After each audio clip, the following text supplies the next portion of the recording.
to the spa and I said, Carl, why don't we just buff my butt, you know? Yeah. Oh, you know, I love watching that after all these years, just to know that I was actually had that good of a butt. And I loved my butt in that scene. Oh my God. No, that was fun. Sorry. No, it's not all about my butt. This is definitely a movie when you see it and you're like, man, Sean Young's a good sport.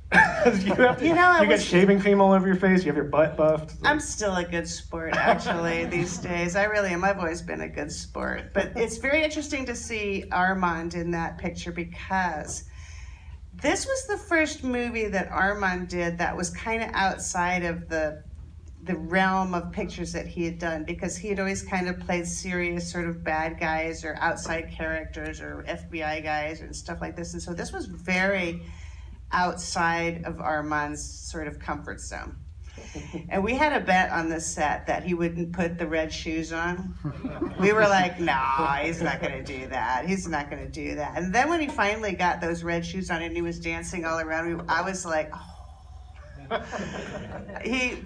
We did not think he was going to do that at all. Was he trained as a dancer? Because he's pretty good in those red shoes. He's very good in the red shoes, but no, he was kind of, if you think about it, wasn't he in, what's the movie with Goldie Hawn, Private Benjamin, Yeah. And he plays, that's, I think, the first movie that Armand did that people sort of kind of noticed him. And he did such a good job with it. They actually thought he was foreign. He plays a foreign person that she sort of gets involved with and doesn't have the New York accent and he has like a foreign accent in Private Benjamin. And I remember seeing him in Private Benjamin and going, who is that? You know, like we hadn't seen him before. Nobody had seen him before. And then he did a couple of other pictures. And this one was the first one that he did that was kind of zany and outside of his, you know. And I thought, honestly, Armand did a really great job with this. Yeah. And he steals the show a few times with doing the straight guy thing. It was a fraternity prank. Yeah. That was really one of my favorite lines in the whole thing. How did you, when you're in scenes with him, did you have to stop from cracking up? Because he's so funny in this. You know, I had already done Stripes, and I had already done, Young Doctors in Love, and I had already done, maybe those were the only two comedies that I had done. And one of the things that I'm not bragging right now, but I think I did a really good job in this, in the sense that I made it funny. You know what I mean? Like, I didn't lose it. And I thought Sherilyn Fenn did a great job too. But it's really easy in comedies to lose your way because everybody's having a great time.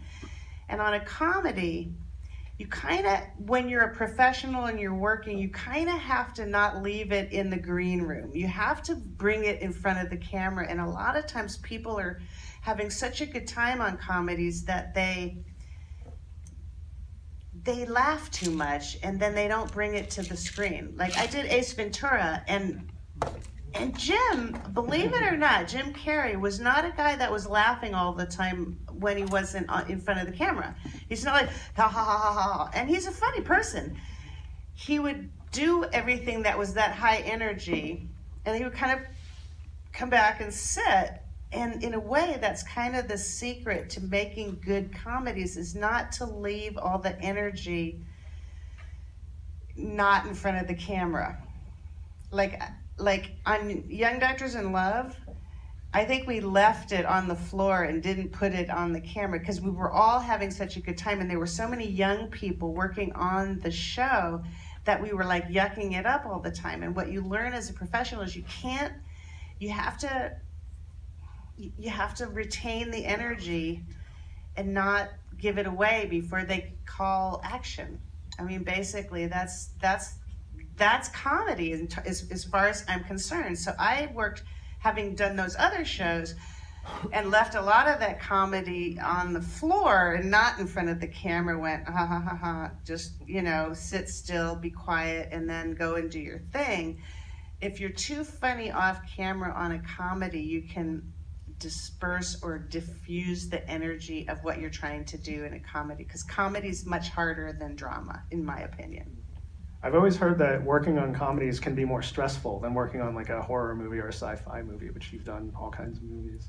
I don't think it's stressful. I think it's just more disciplined. You have to be more disciplined. And I guess in a certain sense, if discipline is difficult for you, then it would be more stressful, you know. But you have to have some ability to sort of hold back and retain. And the whole thing about working on a set, and it's a bit different nowadays because the Gen Xers and the millennials are now realizing that they have the ability, the access to the technology, but those ideas are everything. They're everything now because we can get those things made, but then you watch it and you're like, well, what's that? You know, like, what is that? Making a good show it takes discipline, not just from the idea to the finding the money to make it, to putting your crew and your group together, to getting everybody together, and then going in flight to actually make the picture, and then finding the people who are going to distribute it. All of that is shifting now, and so it's like, oh, holy Jesus, right? Like, how are you going to get all those ideas as a filmmaker? How are you going to get all of those things to come together? But comedy makes it so much more, oh, thank you, God bless you. Service, thank you. Thank you. It takes so much, the best word that I can, 2 words, restraint.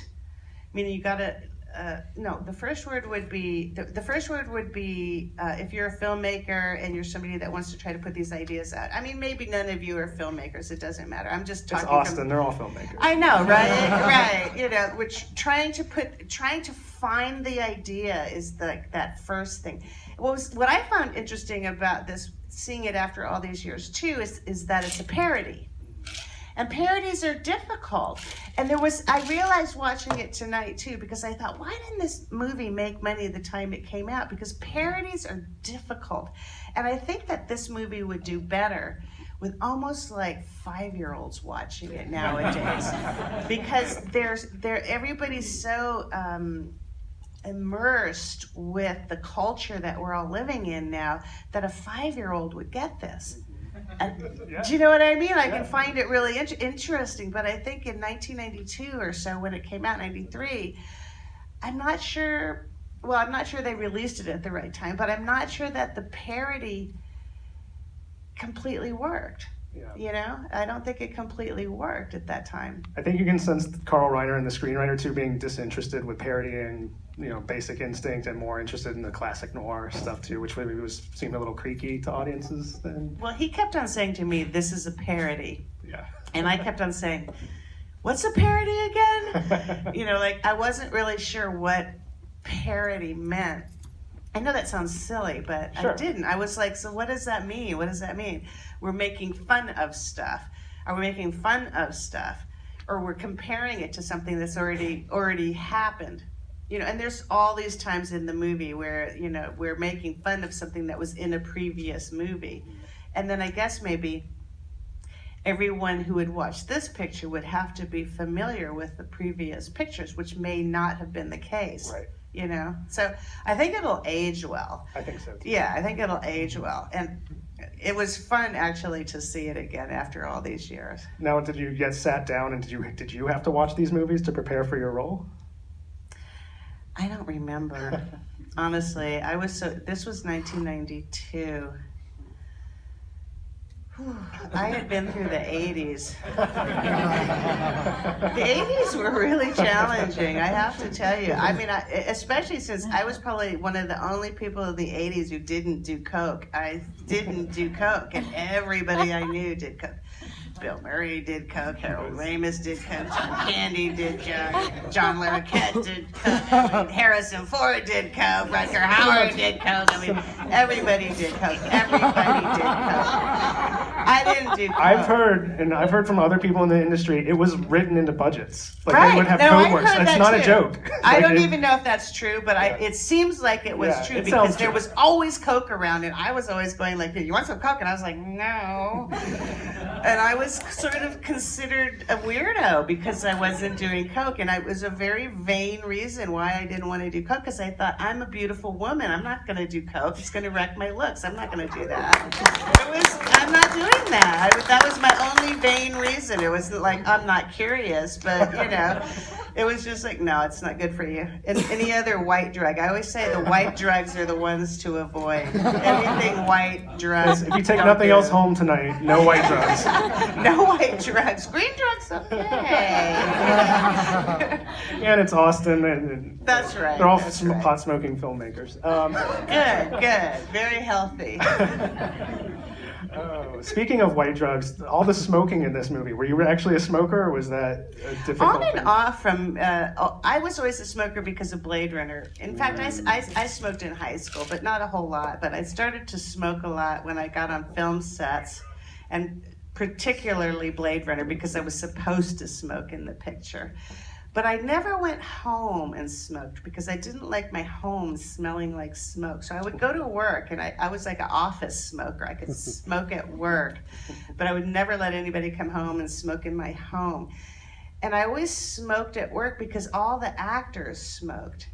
And I was like, oh, can I bum a cigarette? And we would all smoke together. It was almost like a little Indian, boo, boo, boo, boo, I smoke, And we would all be actors together smoking. And then, of course, when you get older, you work less and less. And I never smoked when I wasn't working. I would go home and I wouldn't even think about smoking. And then the time between when I would work and when I would get to work, I'd be not working more than I would be working. And I'd get to work, and I'd be like, give me a cigarette. I'd be like, no wonder I don't smoke. This sucks. It's horrible. I hate smoking. And I'd be like, ugh. And I wouldn't smoke anymore. And then I think the last time I smoked a cigarette on a set,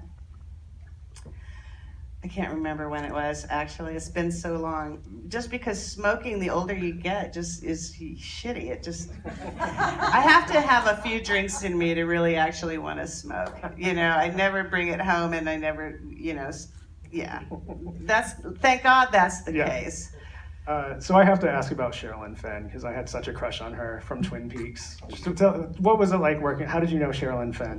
Sherilyn and I had a little bit of a competition, and I didn't think of it as a competition because I had, of